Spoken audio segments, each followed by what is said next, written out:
Hello and welcome to yet another episode of Tai'Shar a Wheel of Time podcast. I'm Sam. I'm Will.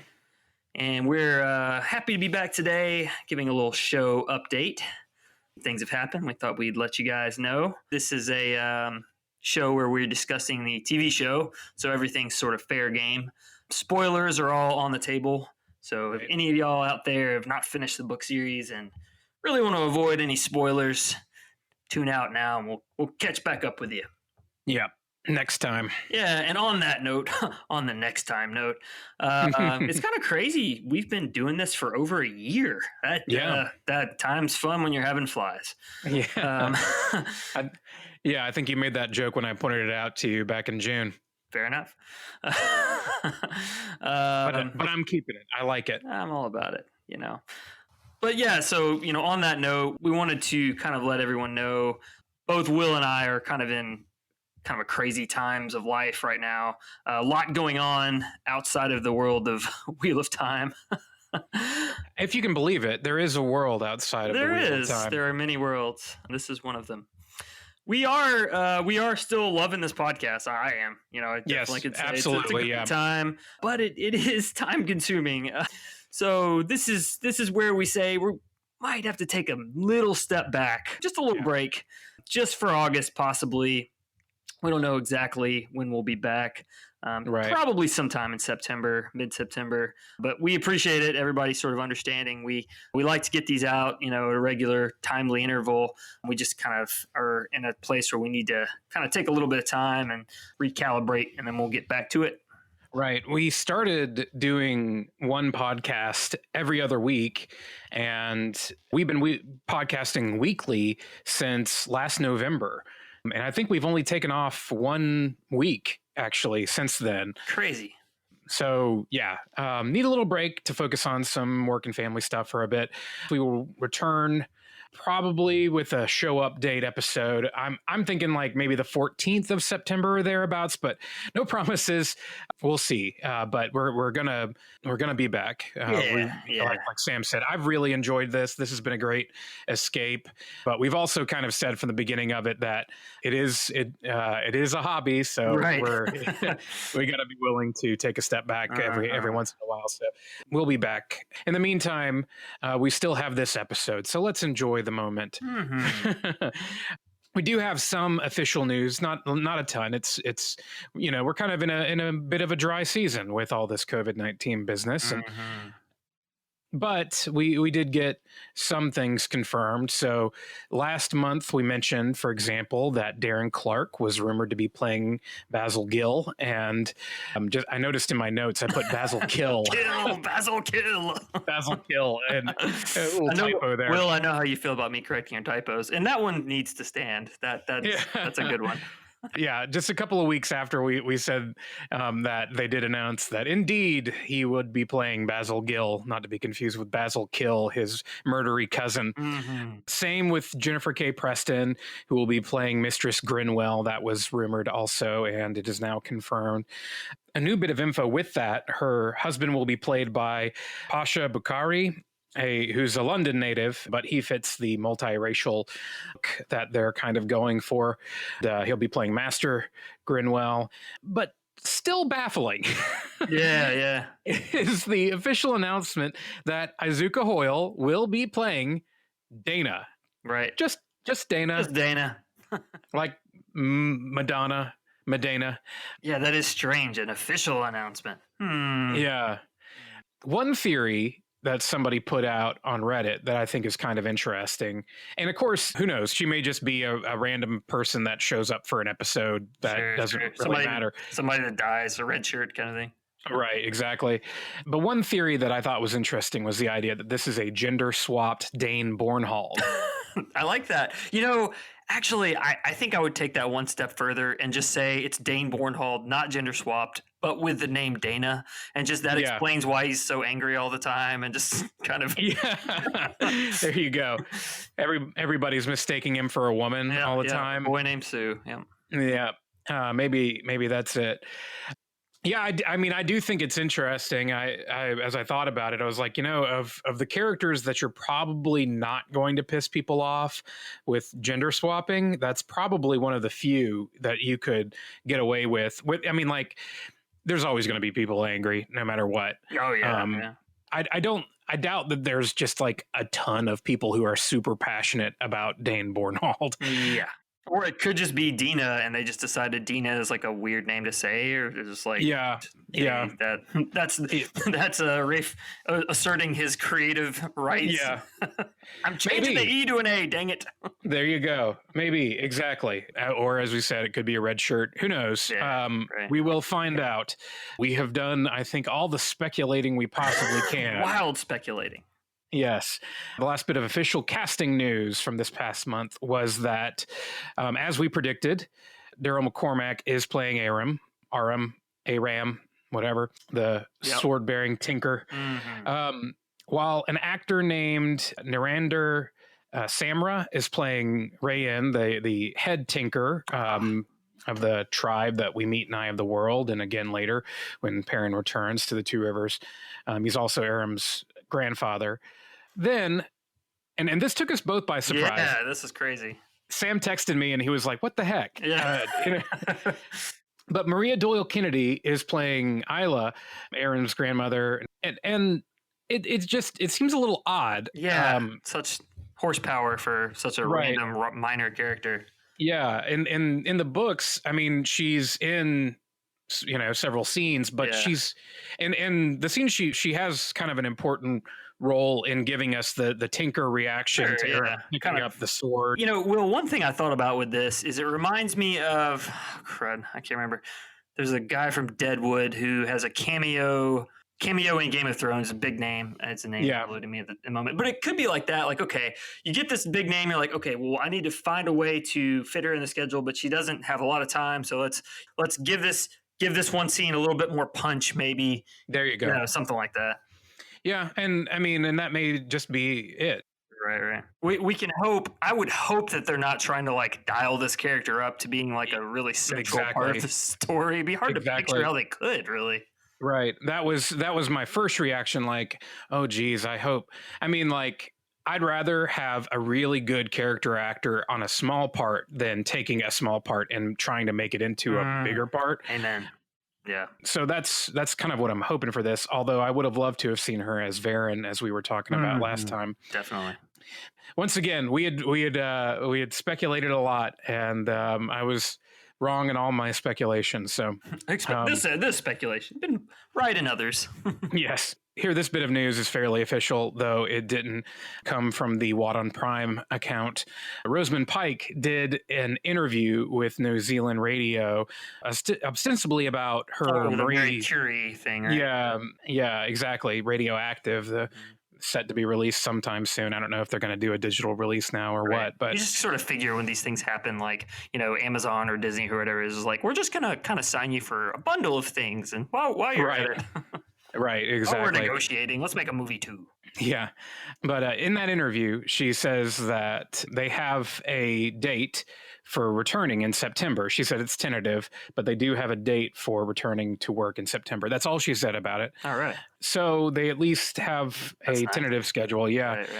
May I just say that Rosamund Pike is much more attractive than Mary Curie was. if you actually look up, the makeup on that, I think there's a video on her maybe Instagram where she shows her going into the makeup trailer and coming out of the makeup trailer for playing her, particularly in the latter scenes when she's older. It's some impressive makeup work there. Yeah. Cool. I don't know. I'd be curious to see. I feel like that's kind of they're going for an Oscar bid with that one. Mm-hmm. Makes sense. We'll see. By the way, there's probably a good chance that we'll get some news this week or like next week or something. Probably like tomorrow. Of course. Or the day this goes up. When Right. And then we'll just be behind the eight ball. So if you're listening to this going, why didn't they comment on that? It's like, that's because we recorded this a day or two ago and we're getting it out late, as you can tell already, because we're recording it late. So I guess that's just the way it goes. But moving on to unofficial news. This one is just like the last bit was kind of unofficial. This is official, unofficial. All right. because it's Rafe who posted it, but he posted an image from the Alps, as did Taylor Napier, who is both Rafe's significant other and will be playing one of Alana's warders. Hey, do you smell that, Sam? Do you smell that? I think is that smells like nepotism to me. I'm sure he was very qualified for that. Anyway, actually, I say that, and Taylor Napier, I'm totally on his side because he follows us on Instagram. Really? Wow. Yeah. That's cool. Yeah. I very much doubt that he's listening, but if so, hey man, you want to do an interview? We would love it. That would be fun. They're both in the Alps last week, as posted on our Instagram page. We reposted that. I assume these are the Alps in Europe and not like the Alps in like Hoboken. Right. Or some other place. Mm-hmm. It would seem to indicate that they have successfully made it back to Europe, and despite whatever travel bans are in place. And I hear Europe really doesn't want Americans around right now. It's like, exactly. Maybe they got a preemptive COVID-19 test. Like, we're good. We promise. Yeah. Hopefully it does mean we're closer to resuming filming and wrapping up those last couple of episodes. So I do feel the need to bring this bit up, though, because last time I mentioned that the Czech Republic was doing good on their COVID numbers at that time. Yeah. And they're not doing as good as they were. Man. While the total number of active cases is just over 4,100, which really isn't bad at all. Those are rookie numbers. Yeah. Still fewer than the total number of cases in the town where I live. They've had more new cases in July than they did in May or June. Yeah. However, the death toll is at an all-time low, so they seem to be keeping it under control. And of course, as you know, a lot of people will point out, it's always possible that some of those shake out due to increased testing. And it's vitamin D, man. At least according to Joe Rogan, trusted medical professional Joe Rogan. I saw a tweet a while back about Joe Rogan where somebody said, back in my day, we didn't need Joe Rogan. Everybody just had a friend who had an older brother that still lived at home that, smoked a bunch of weed and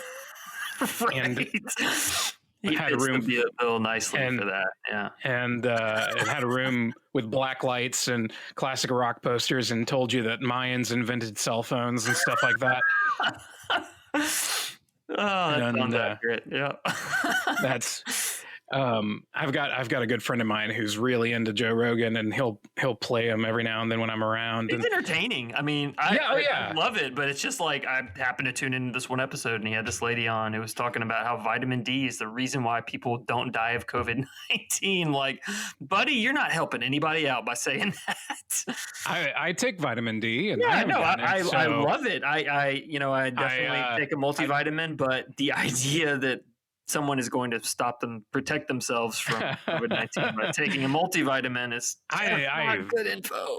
Yeah, I'm sure it's completely, that's based off of peer-reviewed science and stuff like that. So I don't know what those numbers will mean for filming. Sure. I'm sure they're, that's a big part of the Czech Republic's economy. I'm sure they're motivated to make it work, kind of like the NBA and was it in NHL hockey playing in July? Like, yeah, oh my goodness, first time ever we're playing an NHL game in July. And so weird.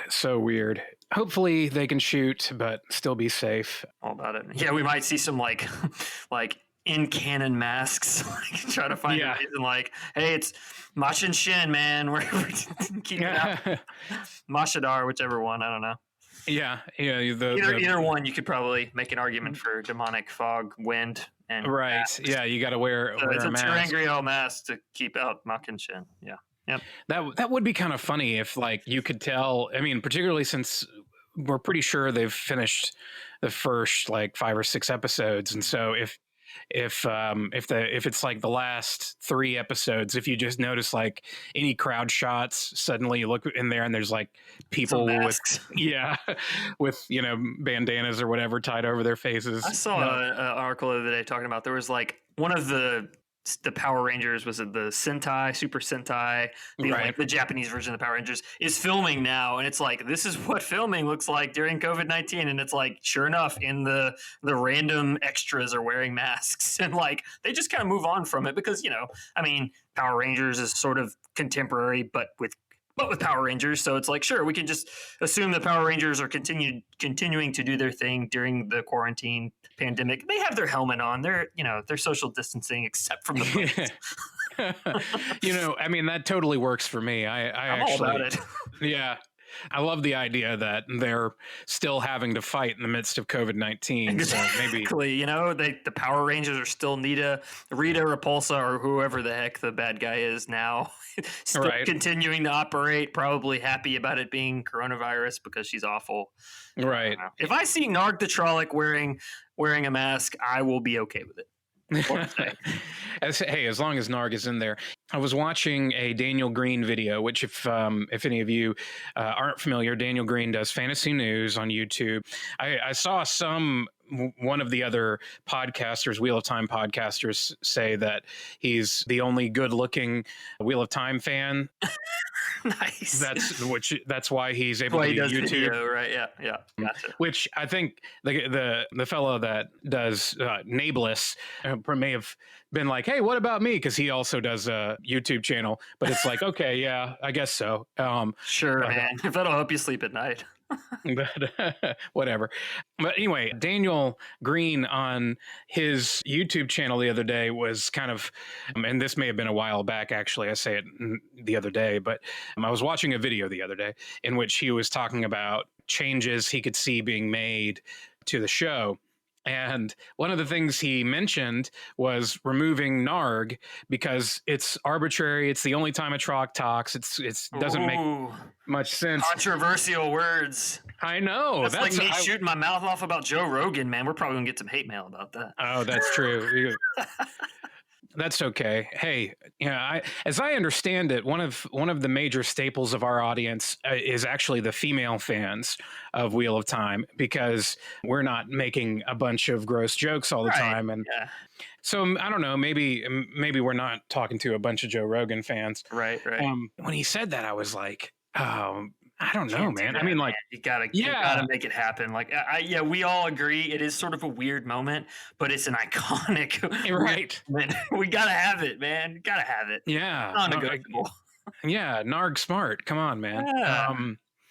It was, it doesn't have to be a long thing. You just have a, it can be a momentary, like either like comical / disturbing sort of thing. Like maybe Rand takes a step back because the breath is so bad. I don't care. Do something with it, but we gotta have that. Yeah. I mean, like the fact that he talks, not super important. Yeah. However, Jordan might not have been thrilled that he wrote that after the fact either. I mean, yeah, but at the same time, the moment of Rand killing a Trolloc is actually very important. And I think I think it was somewhat intentional by Jordan to add the detail of him talking. Sure. Sort of humanize him a little bit. Exactly. So that Rand was a little more. Oh, whoa. Hey.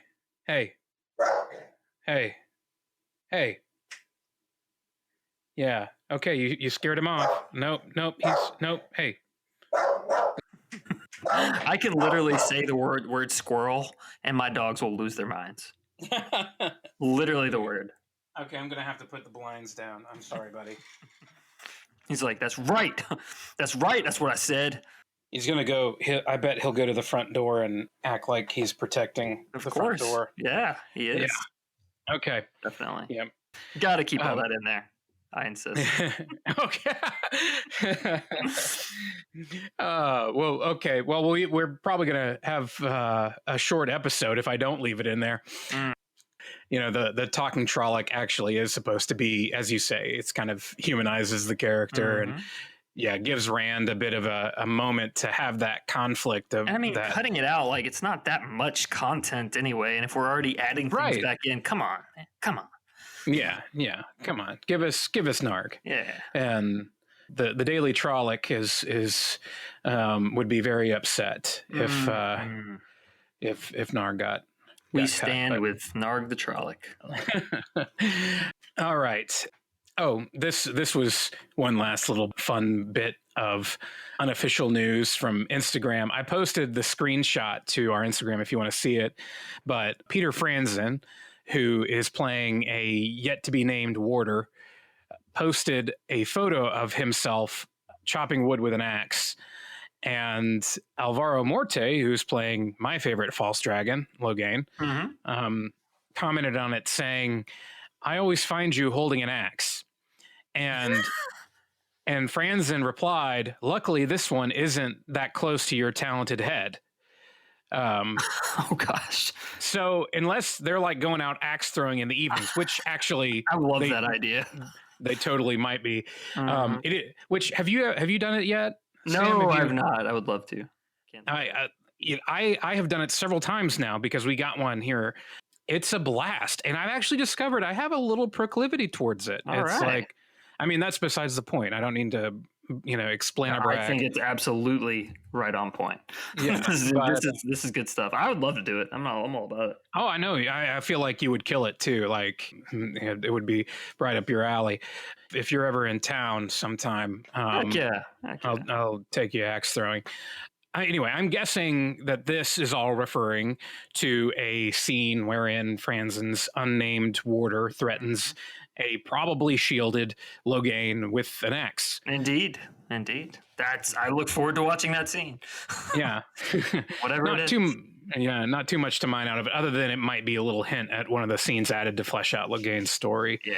So, kind of interesting. I genuinely am. Like, the more I think about it, I'm cool with them fleshing out his story some to give us that good antagonist in season 1.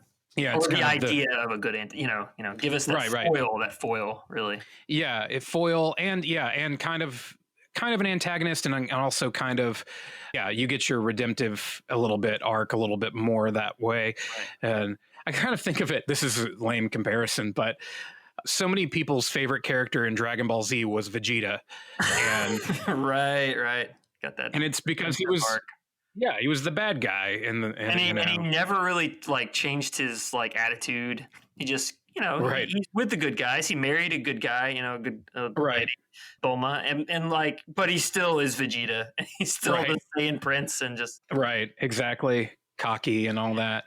Yeah. But that's kind of, people like a guy that starts as a bad guy, but then kind of comes around. Sure. And I think, it's one of the things that people love about Loki, I think, is that he doesn't exactly totally change. He's still mischievous, still kind of selfish, but you feel like at the end of the day, he kind of come back to the right side of things. And Marvel's pulling a hat trick and doing it again with the TV show, because the version of Loki we get is the one in the end of the Avengers movie before he's had his redemptive arc in the movies. Right, exactly. Yeah. So they get Kevin Feige. Well played.